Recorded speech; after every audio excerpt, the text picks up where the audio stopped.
Danes so se uradno začele poletne razprodaje z različnimi akcijami in popusti.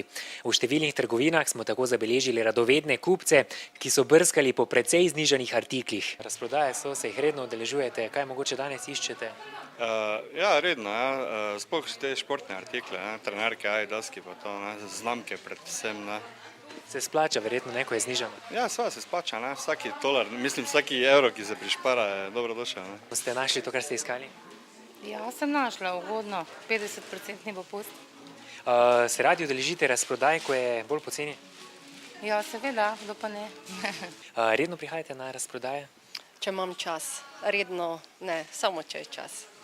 Ampak verjetno nekaj pomeni, če je produkt znižan. Nekaj sigurno, ampak zdaj že čez celo leto, tako da te razprodaje več niso tako, kot so bile včasih. Zaenkrat še polne izložbe vabijo kupce s pomenljivimi napisi s 50% popusti. Znižani so vsi v bistvu modeli iz pretekle sezone, to se pravi pomlad, poletje.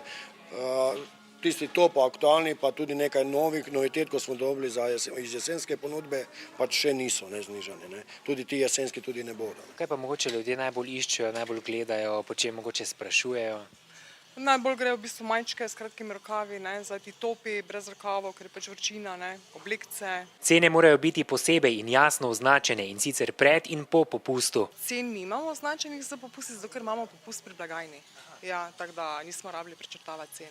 Navkljub začetku razprodaj pa v trgovinah zaenkrat ni bilo moč opaziti večje gneče. Nismo pričakovali več, nekje normalno je tako, kot je zadnje 2 leti, odkdaj je spremenjen način dejansko teh razprodaj, tako da mi smo popuste že imeli krepko prej, enake kot so sedaj. Razprodaje smejo trajati največ 60 dni, vendar so nam trgovci zagotovili, da znižane izdelke praviloma razprodajo veliko prej.